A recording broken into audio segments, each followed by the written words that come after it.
siyempre bilang best friend nila, di ba? Mapalad silang nandito, Kakaloy. And very proud sila na ikaw nagre-represent sa round 3. Kaya galingan mo. Katapat po si Mami Aubrey. Mami Aubrey, good luck din po sa inyo. Halos pantay naman yung score. And here we go.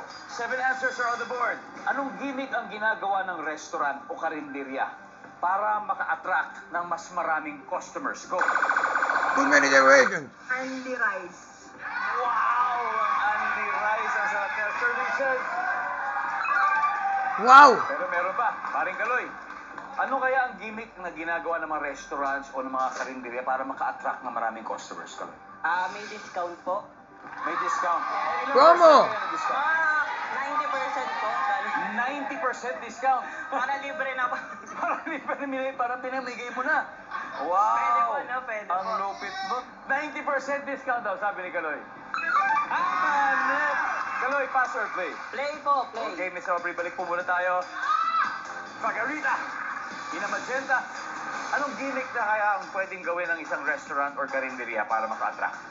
Feeling ko, may kantahan.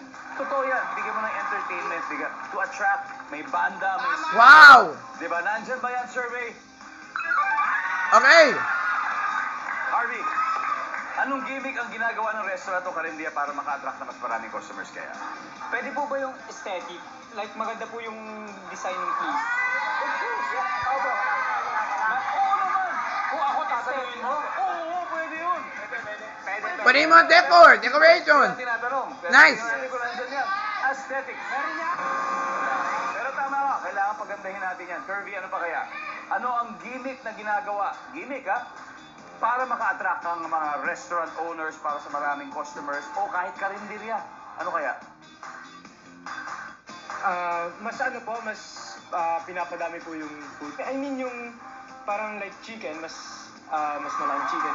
Mas malaking serving. Eh, oo nga, no? Pwede po. Tama yun, no? Pwede.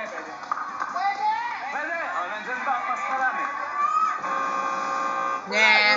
Pero tama ka doon, Curvy. Hindi ko lang alam ba't wala. Kaloy, ano kaya? Gimmick na ginagawa ng restaurant o karinderya para maka-attract? Ano po? Buy one, take one po. Correct! Take one. But that's part of promo already. Ano ba madalas bina-buy one, take one? Mga- Soft drinks. Burger po, gano'n. Burger. Oo nga, burger. Pwede po. Eh, talagang parating tama yung sagot ni Kaloy. Tingnan natin kung tatama ulit yan. Burger, buy one, take one. Nice! Pare ko, yun na.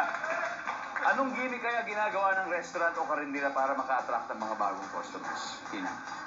Mix and match, like McDonald's. Mas... Oh my God. Tama ka naman. Kasi nandun eh. Mas pura. Sorry. Sir, ano po kaya? Gimmick na ginagawa ng restaurants or karinderya para maka-attract ng mga customers, sir? Only drinks. Only drinks, ma'am.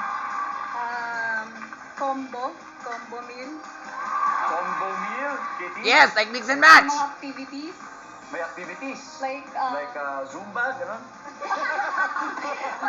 parang umayat agad. Like, Parang kunyari sa coffee, meron silang mga painting, Oh, gano'n, okay, making, tama. May mga craft making or Yeah, something. I think.